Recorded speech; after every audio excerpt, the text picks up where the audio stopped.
We'll go through 3 sequences. We'll do each 3 times. They're designed to build heat in the body.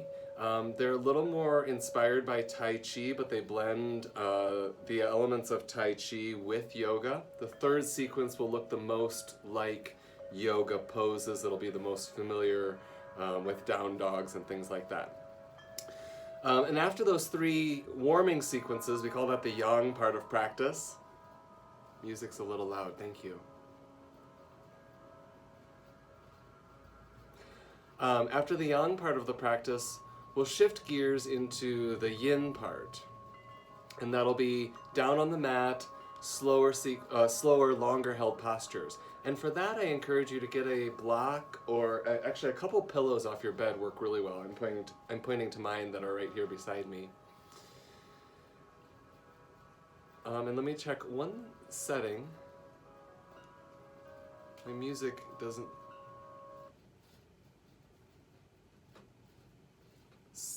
My music is a little loud, I could tell. And so let's try this approach.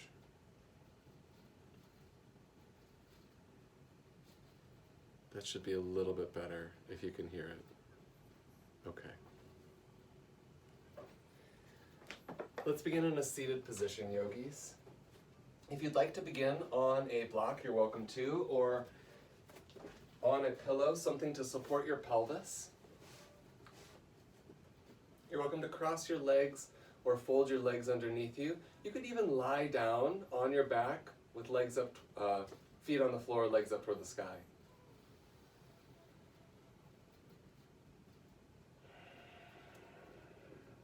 Begin to notice your breath. Take bigger inhales and exhales.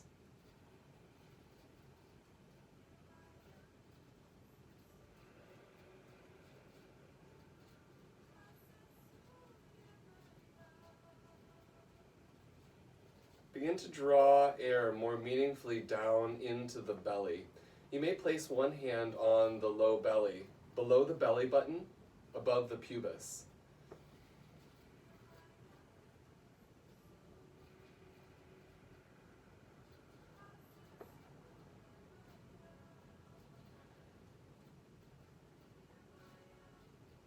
As you focus on drawing the air deeply into your torso,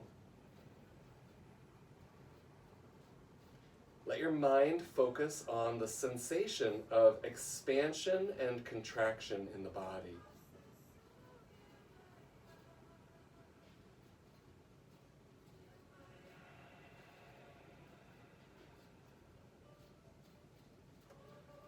Try to visualize that feeling, expansion and contraction, 3-dimensionally.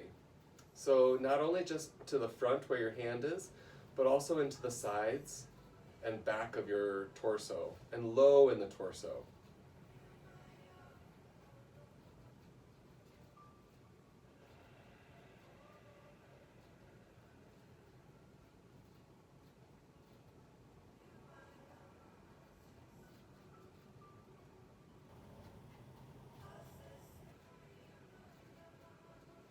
Two or 3 more rounds of breath. Long, slow, and deep breaths into the body.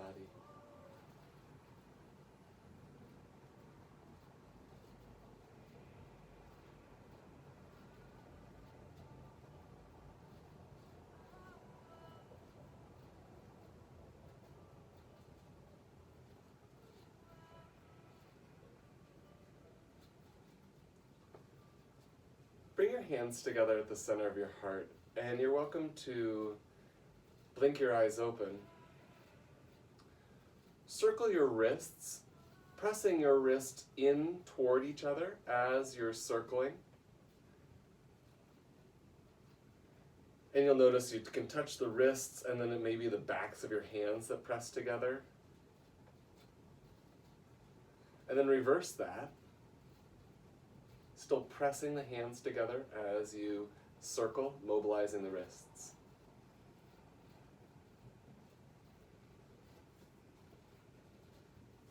We're going to do one more breath practice, Bastrika. And this is one my fellow yogi Cynthia offers. We'll reach up and your hands will really expand, big wide palms. That's the inhale. Exhale, you'll drop the elbows down forcefully into the rib cage, and that action helps you express or expel air. So you inhale, fill, and exhale, pulse it out. And we do this rather quickly. Ready? Inhale, reach, and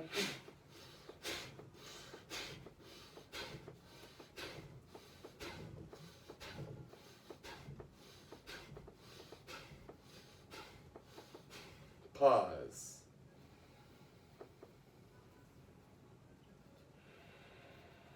Return to your low belly breath.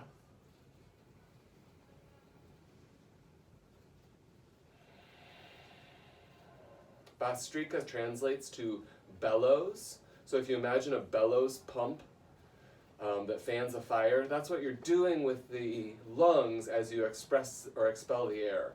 Let's do one more round. We'll go for a bit longer. And you can join me at my pace or find the pace that works for you. Begin with an inhale and pulse.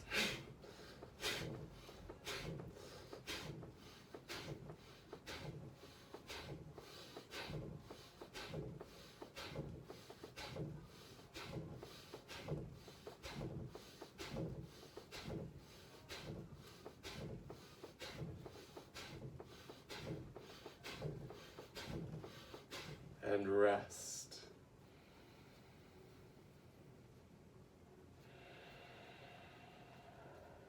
Big breaths deep into the torso.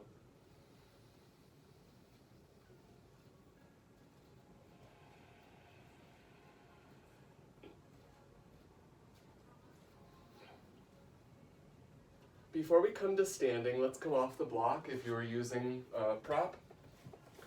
And let's do a little warm up for the ankle, both ankles, similar to what we did with the wrists. Take your hand and gently circle your ankle, and you're using the pressure of your hand to encourage a full range of motion for the ankle.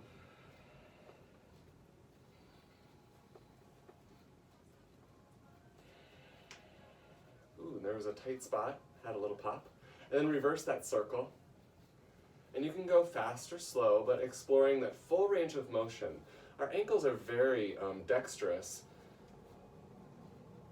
and they do a lot of supporting. Then spread your toes, and you can do this a variety of ways. You can kind of stretch them forward or back if that feels good, or you can independently wiggle them forward and back. You could hold hands with your feet to stretch the toes this way.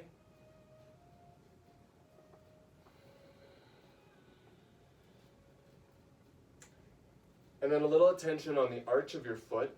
Take your thumb and from the heel up, find that there's one part that's really taut. Run right along that from the heel up, and then we'll switch feet. Doing an ankle circle.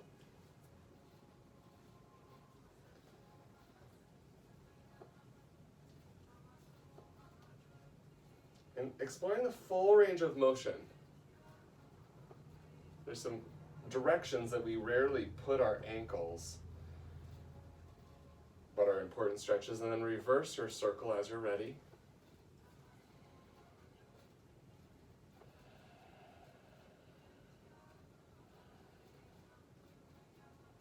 Do a little bit of a manipulation of your toes, stretching the toes.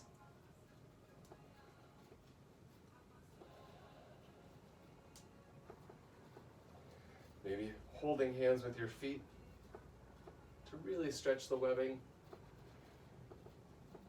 And then just a bit of attention for the plantar fascia. Slide from the heel, right about the center of your heel, up to the arch. Actually, even doing that with my finger was pretty intense. There's a variety of ways you could do this by going from the heel up, right on that tight spot. All right, let's come to standing. So we did a little bit of work to prepare the wrists and ankles, and now our first sequence will wake up our spine in all the directions our spine moves. So you can join me right away for the first time through. Sweep your arms above head, gathering energy. Turn your toes and legs out as you sit the hips down, pressing the arms out. Isometric resistance. Dive forward.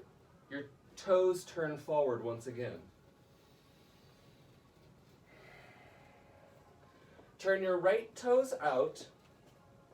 Open up your left arm. Close. Other side, left toes out. Open up your right arm. Close. Both toes back forward. Palms up. Scoop energy from the earth, pulling it into the body. Invert the palms and press upward to the sky. Dive forward, hinging at the hips. Drop your pelvis. Torso lifts. And hinge forward once again. Arms come to the earth, palm down, and like a suction cup, they pull energy up from the earth through the body, past the crown of the head, and then you bring that energy back down into the body, right here in front of the pelvis. We'll refer to the pelvis as the dantian, the low energy center.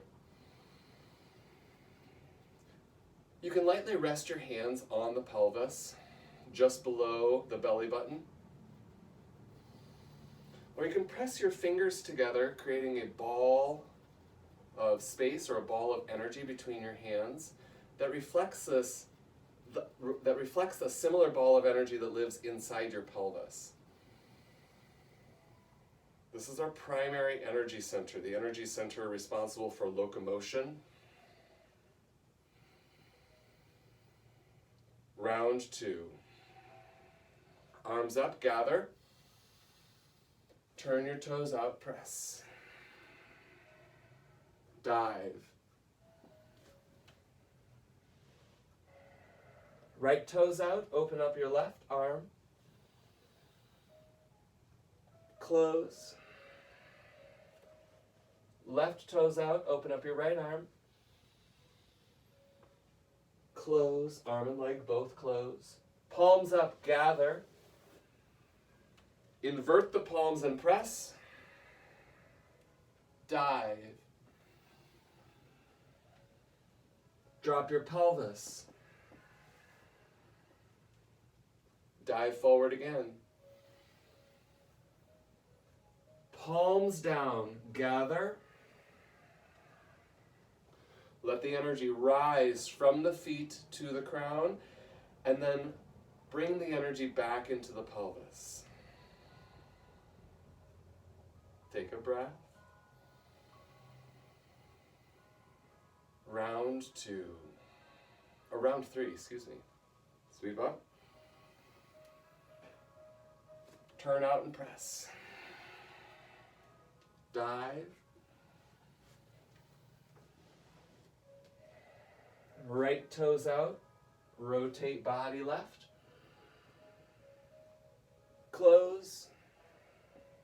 Other side. Close. Palms up, gather. Invert the palms and press. Dive forward.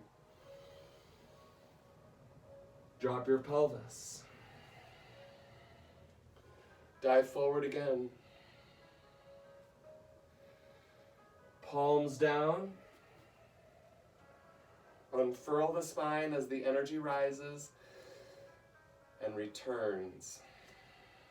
Toe heel your feet underneath you.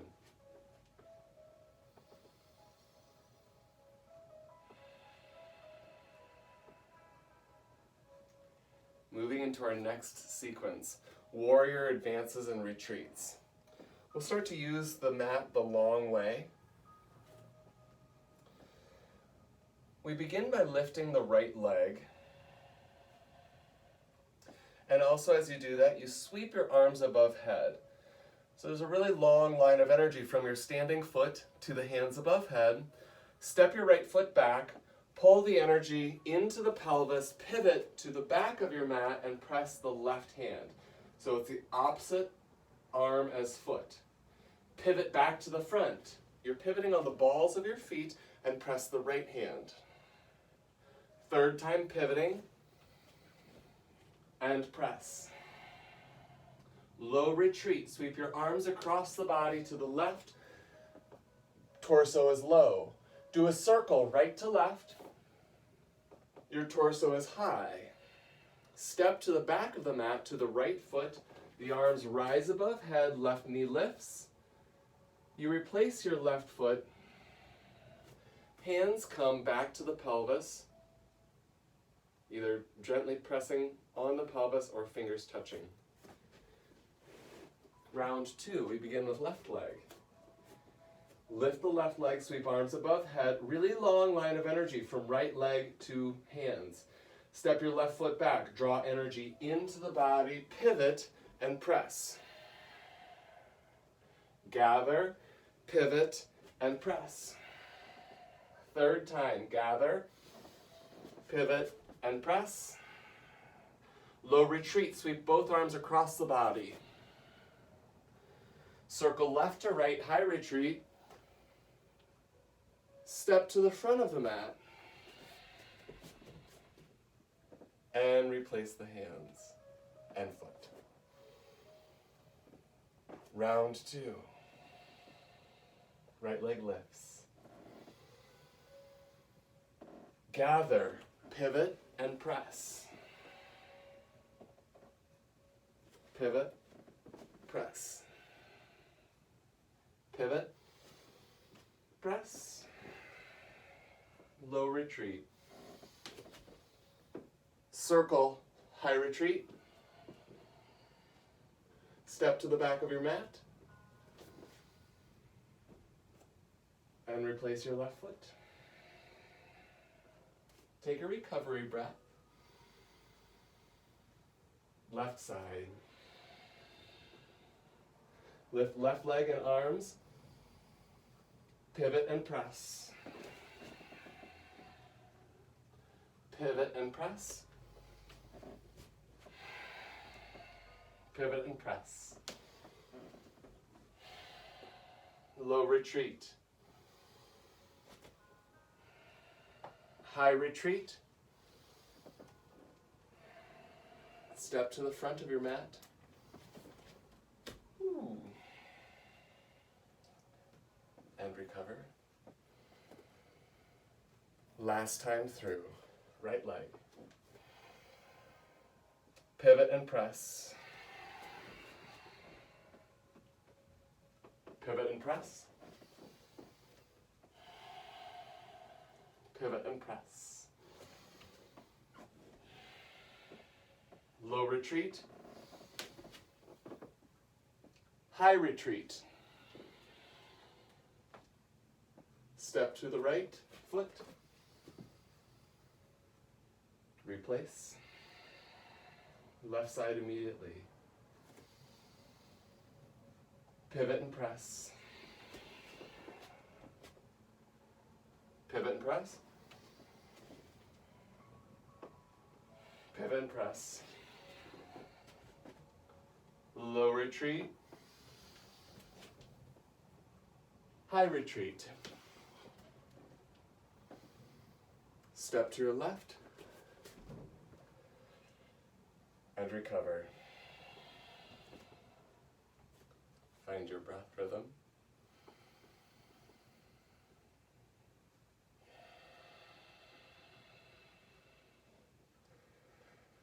Our third sequence looks the most like a yoga sequence, including down dogs. This is our flying dragon.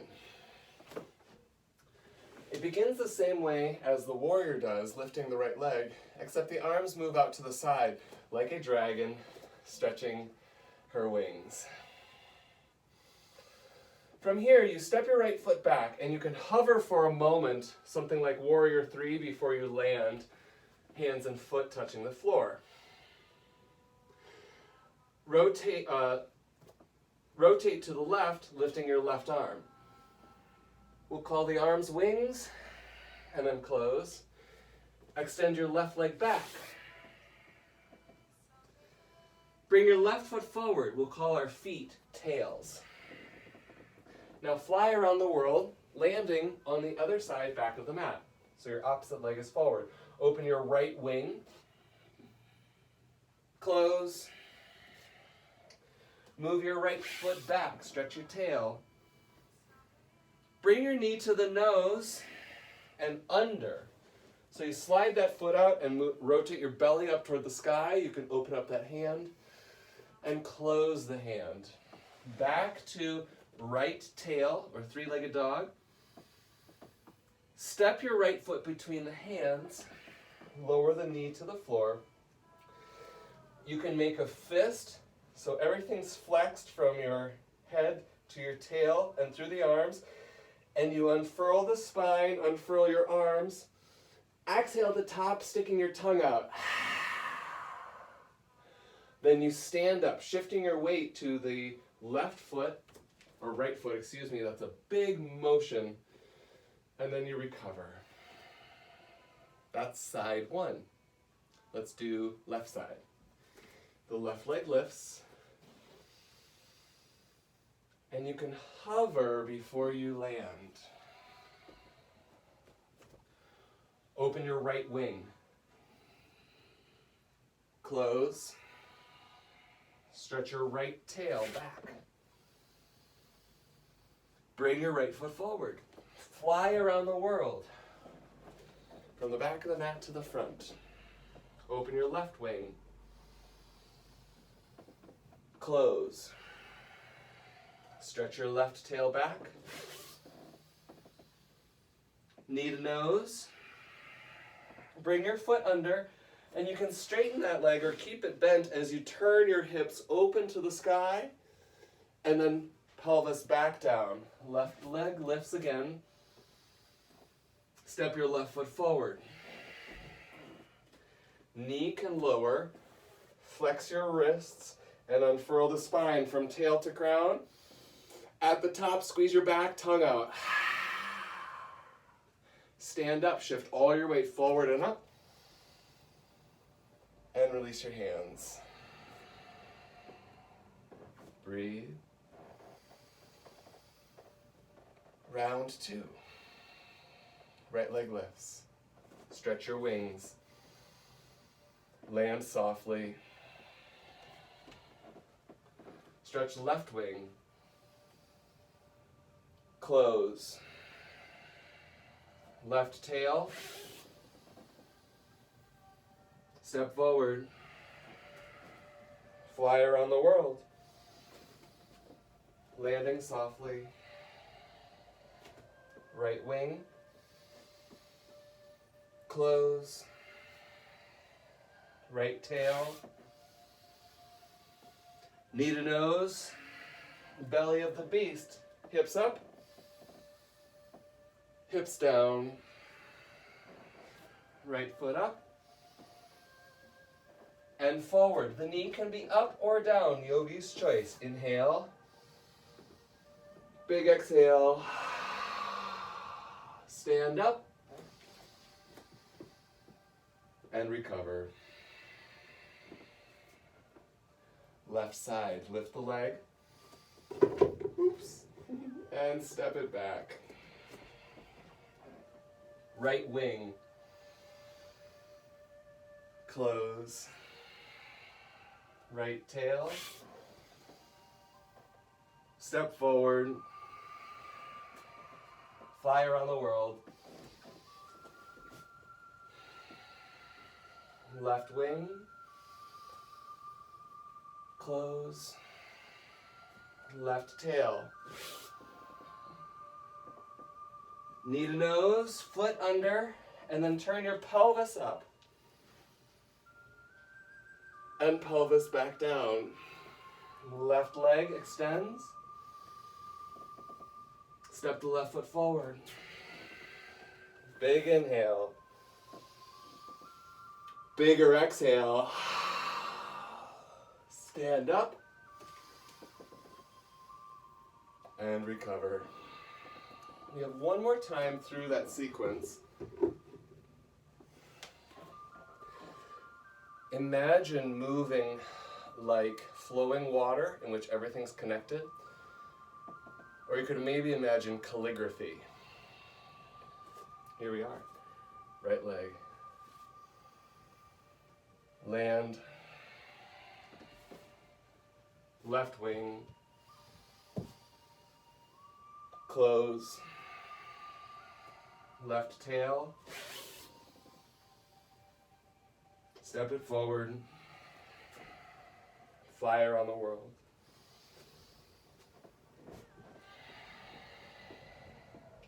Right wing, excuse me. Close. Right tail. Knee to nose. Belly up. Belly down. Right wing, or sorry, tail. And step it through for dragon's breath. Inhale.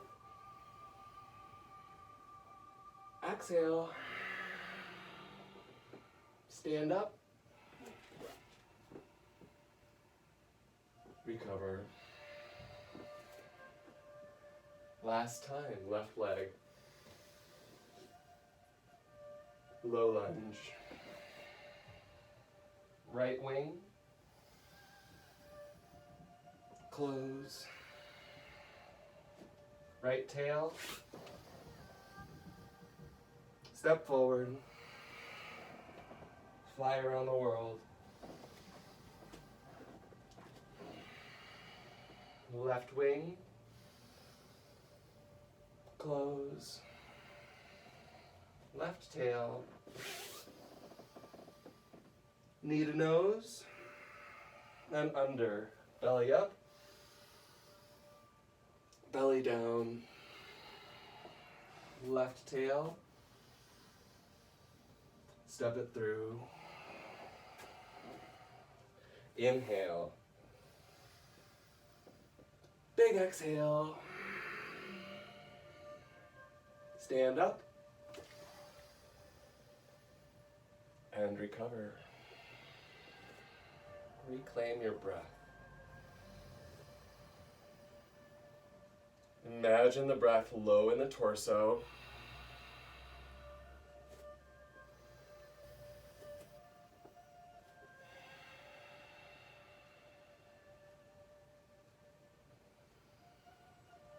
And let's get our props.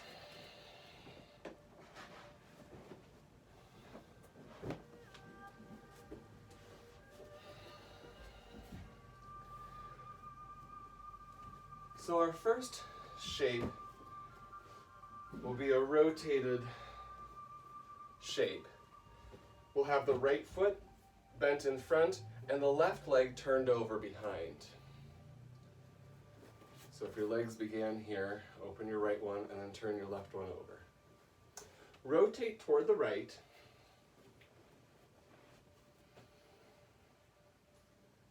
And begin to bring your torso down toward the floor. You're deeply compressing that bottom hip.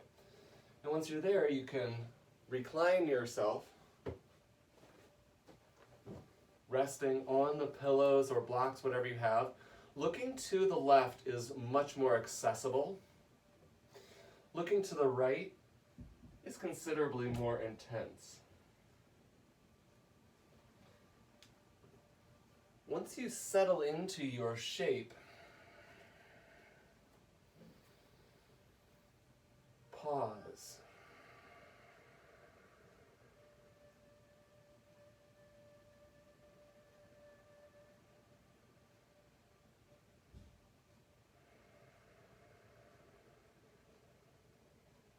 Come back to your breath.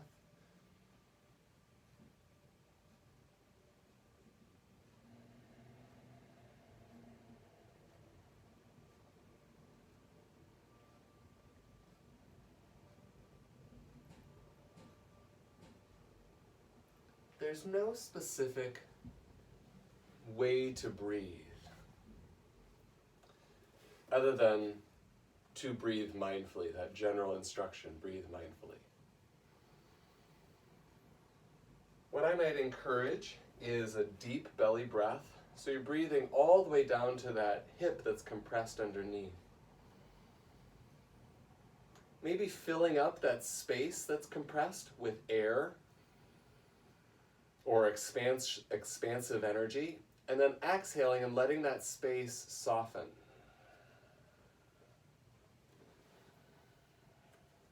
There's an element of the yin practice that's not doing, but rather undoing.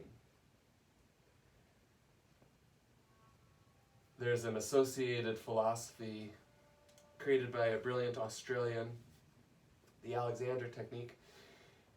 One of the main principles is allow.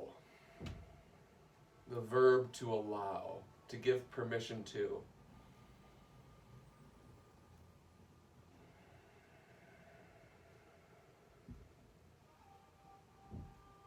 You're giving permission to the breath to enter the body meaningfully.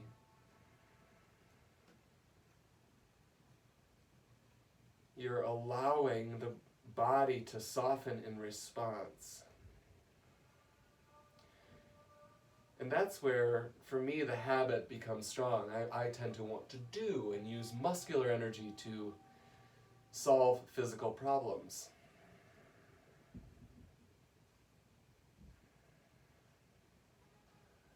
What if rather than using muscular energy, you consider conserving that energy?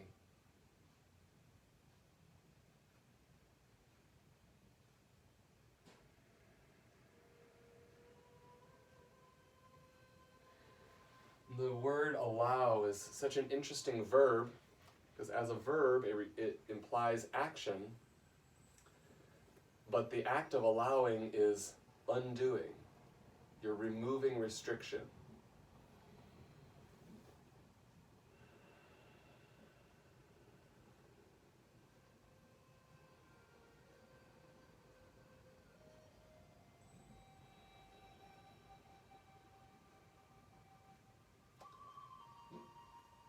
Take another breath in this shape.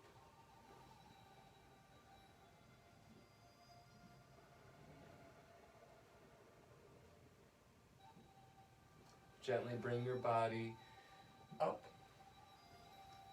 Let your own legs unfold for a minute. And between these shapes, you're welcome to move into any posture that feels good for you. Take this moment to listen to the body and respond with movement.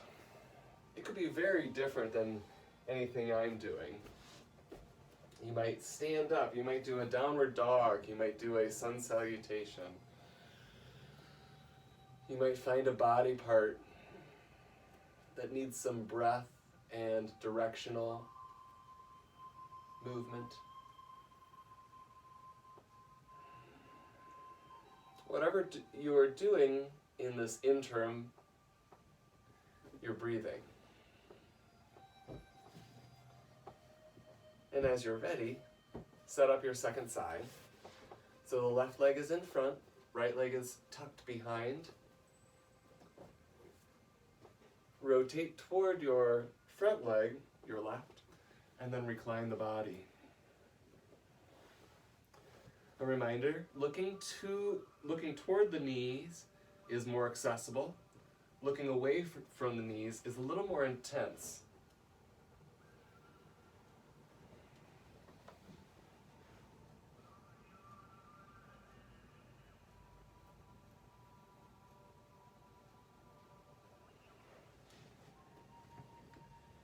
So when you find your version, and you find your breath integrating, resolve to stay and allow the body to mold. Allow the mind to find quietness.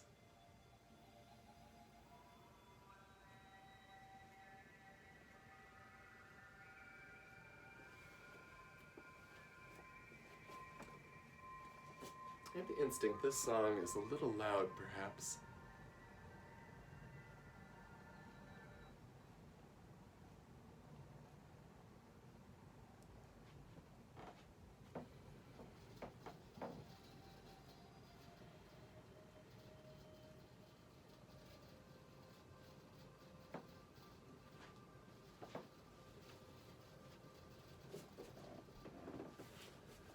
One element of yoga that has really come to the forefront in the last couple weeks has been the idea of self-study, svadhyaya.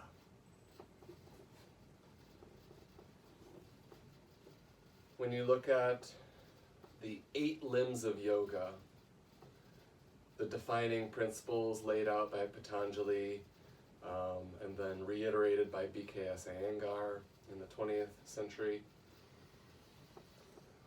svadhyaya, so there's 8 limbs, and in the second limb, the niyamas, that's where svadhyaya lives. And it's the 4th of those niyamas. So second limb, 4th aspect of the second limb is svadhyaya, self-study. Spelled S-V-A-D-H-Y-A-Y-A. And V is pronounced as W in Sanskrit. So svadhyaya, the sva part, S-V-A, is self. And then H-Y-A, H-Y-A, yaya, is texts or ancient texts or scripture. So one interpretation of svadhyaya is study of the texts. Go back to your resources and study them. For yoga, it's the Hatha Yoga Pradipika, the Upanishads, Rig Veda has been interpreted, and then Patanjali's book, Iyengar's book, etc.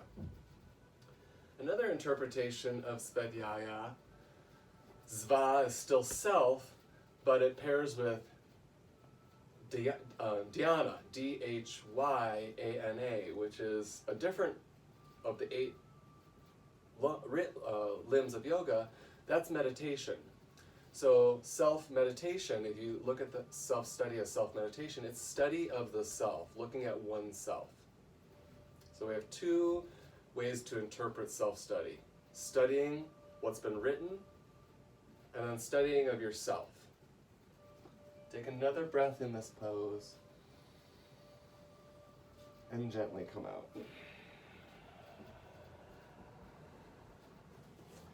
Take a moment to improvise movement before we go to the second side.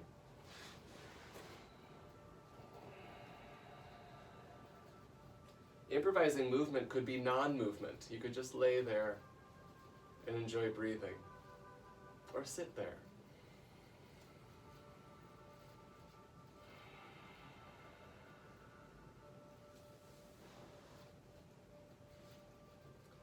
Our next shape will be a deep forward fold. You're welcome to let the legs open to the side, and you might prop them up with blocks.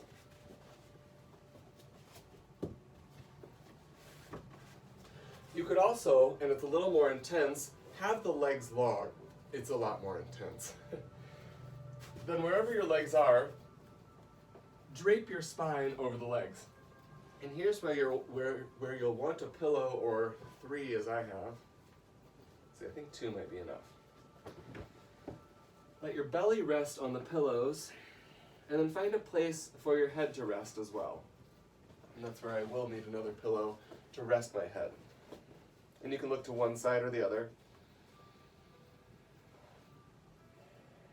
So your spine is in a flexed position. From tail to crown, the whole spine is arcing forward.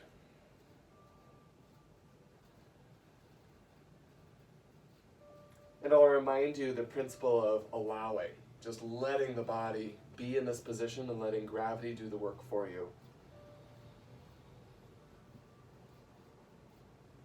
Then returning to my Dharma talk about self-study, the 4th, or the niyama, which is one of the second limbs of yoga.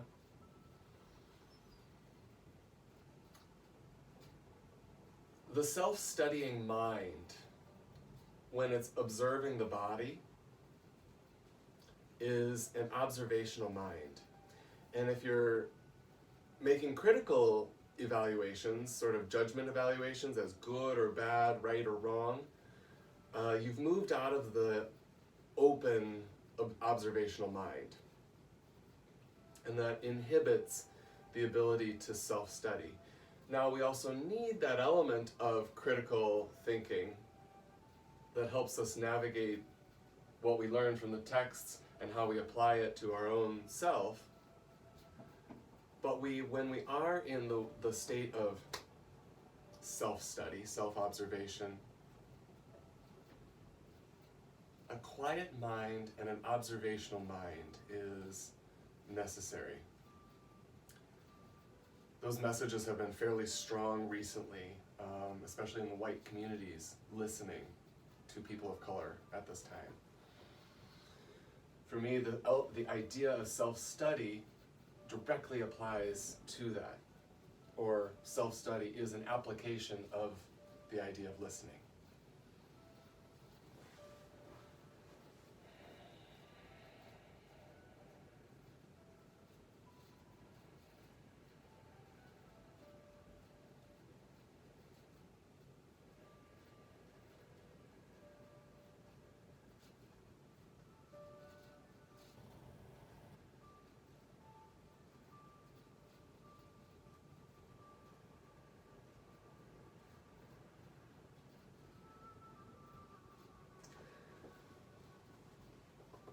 And I'll talk a little more about studying the text during our next pose, but one thing to consider is when you're studying the self,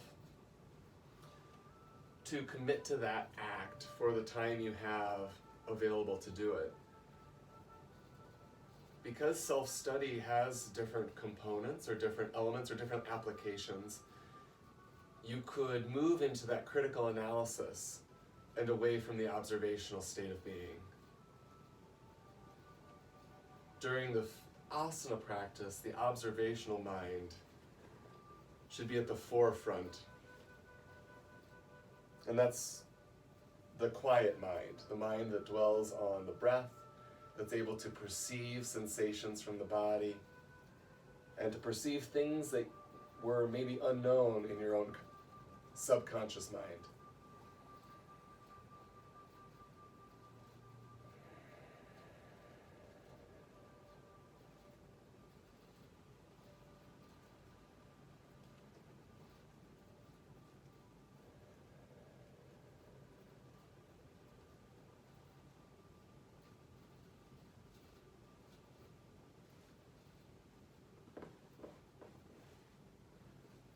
On the next inhale, bring your body up.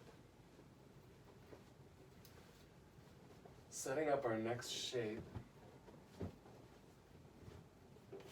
Swan. So we're going to extend the spine, and you can do so face up or face down. If you have blocks, you can set them up to help create a ramp or an inclined plane. Oh, you can't see the black pillow, you can see the gray pillow. There you go. And so that'll be a place for you to rest your belly. And you can start with your belly up and then slide down. That's one version of this. The other version is just the opposite. You roll over onto your back using a similar setup, whatever that may be. And if you don't have blocks, that's fine. Maybe you put one pillow at the top, and then the other pillows descending. So your body is supported and the legs can be long. Or you could bring the feet together and let your legs be out like butterfly, Baddha Konasana. I prefer the legs long variation if I'm in the supine position.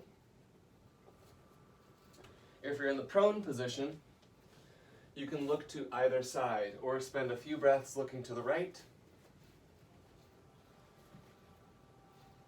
And about halfway through, you can change your gaze to the left.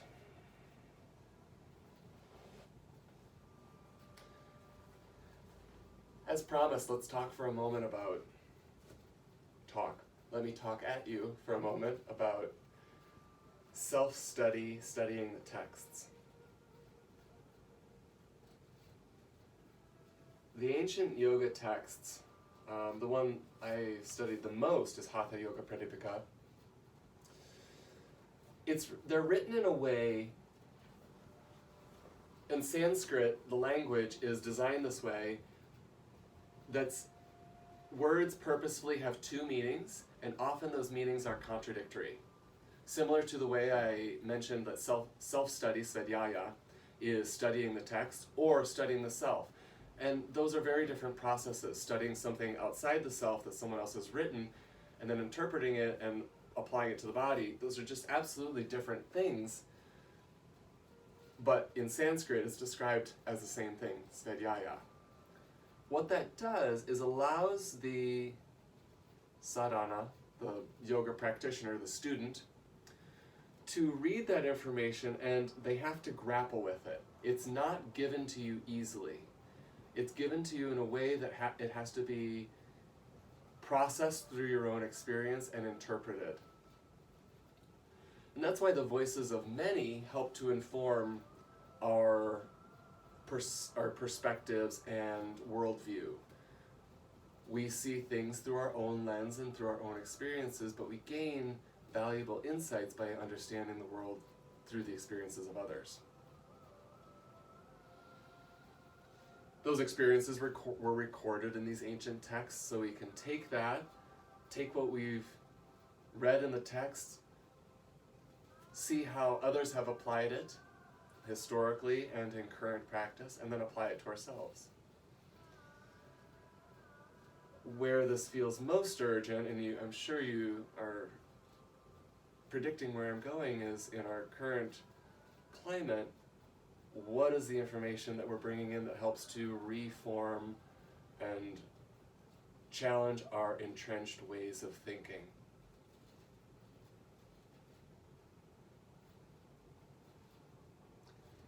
There's been a lot of scholarship shared recently that's helped me to understand my own experiences in the world as related to those of others. And so that element of self-study is done off the mat. And here on the mat, you're working on the study of self, allowing the body to become decompressed, allowing the mind to be more spacious. In that allowing process, you allow for other ideas and other people's experiences to inform your own experiences, and change can happen.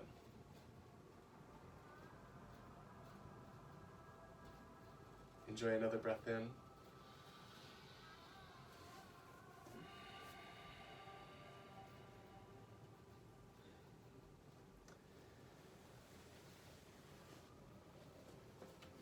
Gently come out of this shape. We'll stay on the mat here. The next shape, you may or may not need the pillow behind you. I'll have you set up with it, and it's fairly easy to move if you decide you don't like it or you don't need it. Lay on, let's start on the left side, if that works for you. The bottom hand holds onto your top knee, and the pillow is set up behind me. Roll back so you're, sorry, I forgot one element of setup. Separate your legs. So you have the top leg forward and your back leg, your bottom leg behind. Now roll your shoulder back, and this is where the shoulder might be resting on a pillow, and the top hand, or the arm that was your top arm, finds the back foot. And then once I was in the position, I realized I wanted that pillow a little under my head. So you can adjust the pillow as you need, but you want your body to be supported in this twist.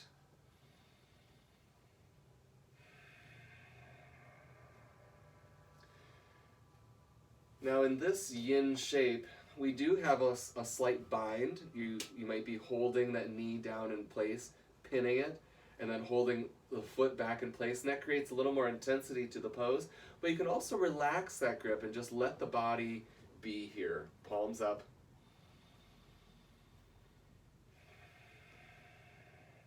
And you could even find a little more intensity by extending that front knee or top knee.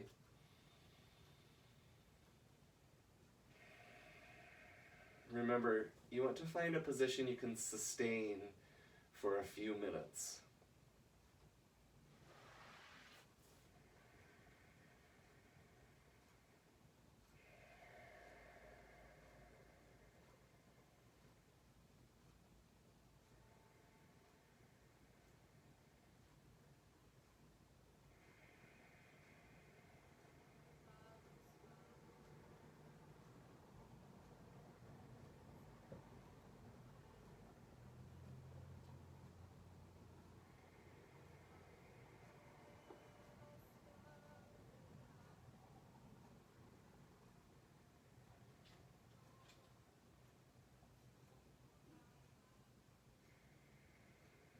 One note about self-study.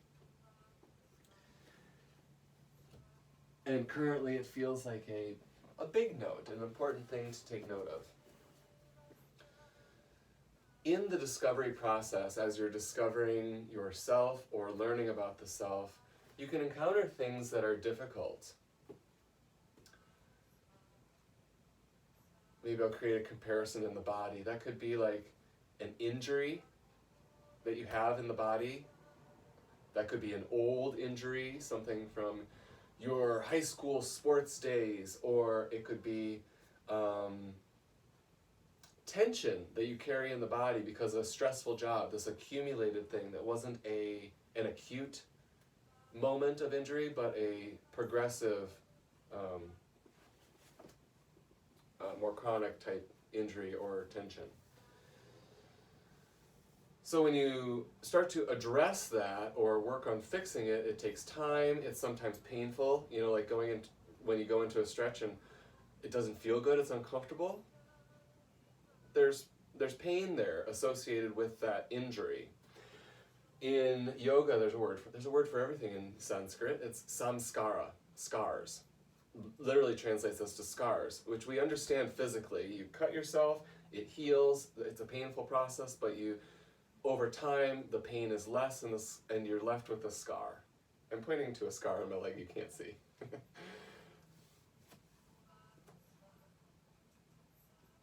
So what are those scars on the mind or on the spirit? These things that we carry with us that are deeply ingrained, that may have happened from an acute injury, a specific incident in our experience, or they may just be accumulated things. And that's the harder part to understand. What are chronic things in the mind? We start to think this way because of our parents, because of our environment, because of those around us, because of who knows. But the self-study can bring up those scars, the samskara. And these are the metaphorical scars we carry in our mind or in our spirit. I'll come back to scars in just a moment. Let's come out of this shape slowly and gently. And you can transition either onto your back, taking a moment on your back before rolling to the other side, or you could go onto your belly. If you're on your belly, you might like to bend your knees and rock your legs side to side, or crisscross the ankles.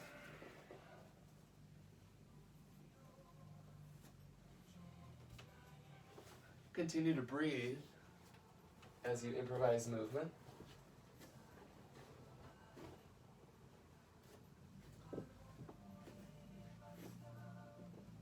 And as you're ready, set up your second side. Laying on your right side,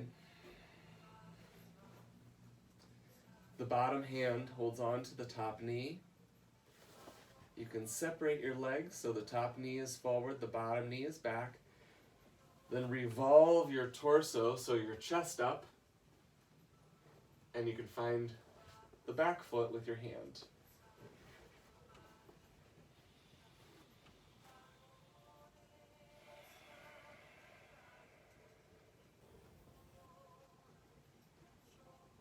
Scars on the body take time to heal and can be uncomfortable during the healing process. Scars on the mind can take time to heal and can be uncomfortable in the process.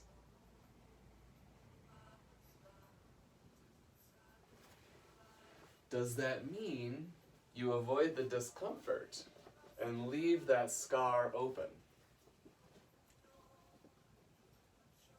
Well, an untended wound in the body could manifest into something significantly worse, infection, gout, who knows? That same principle applies to the mind. An untended scar in the mind, an open wound in the mind, stays open and festers.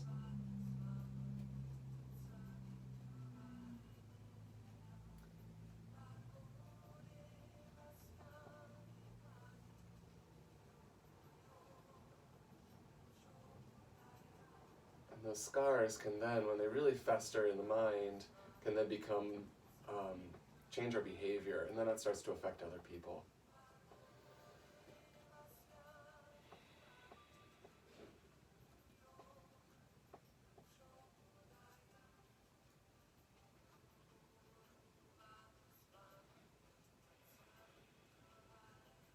So a lot of this, and I'm looking at the lists of fabulous people who joined me for yoga, and that's you who are thinking this way and engaging this way.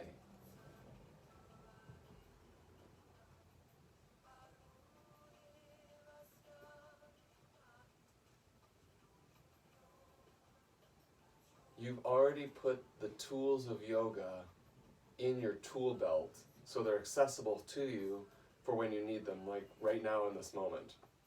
And I was saying that at the start of our quarantine in relation to the health crisis. You had this ability to deal with social isolation and physical isolation through movement practices that were meaningful.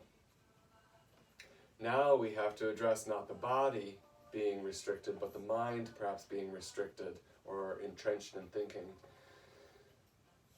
And then how does yoga provide tools in that way? These are the questions I've been asking for the last 4 months.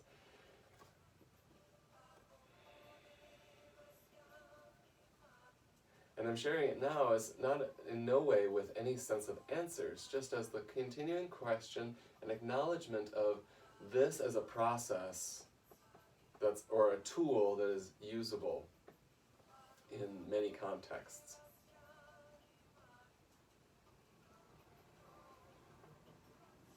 Take another breath in this shape.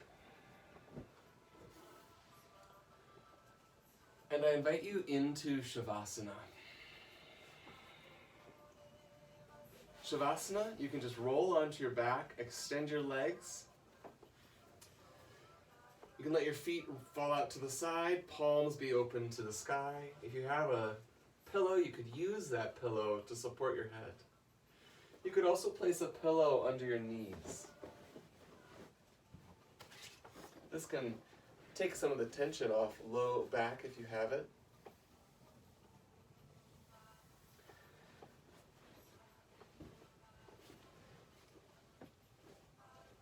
As usual, I was long-winded, so we're right at the end of our time, and I'll leave you in Shavasana, and I encourage you to stay for a few more minutes, soaking up the effects of your practice.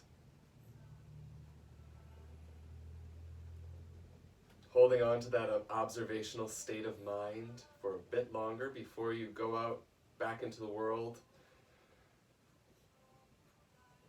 and fight the good fight. Fortify the self so you have energy for others. We'll end there today. If you'd like to join me for an Om, you can come to a seat, bring your hands to the heart center.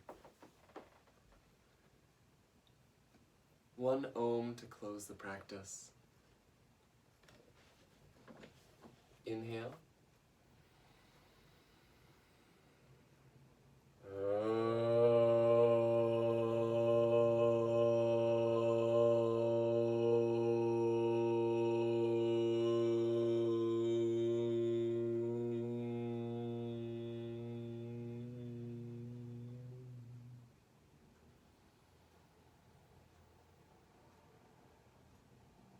bow my head to honor the light in you.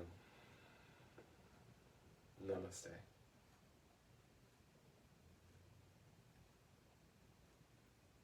Enjoy your meditation. I'll see you next week.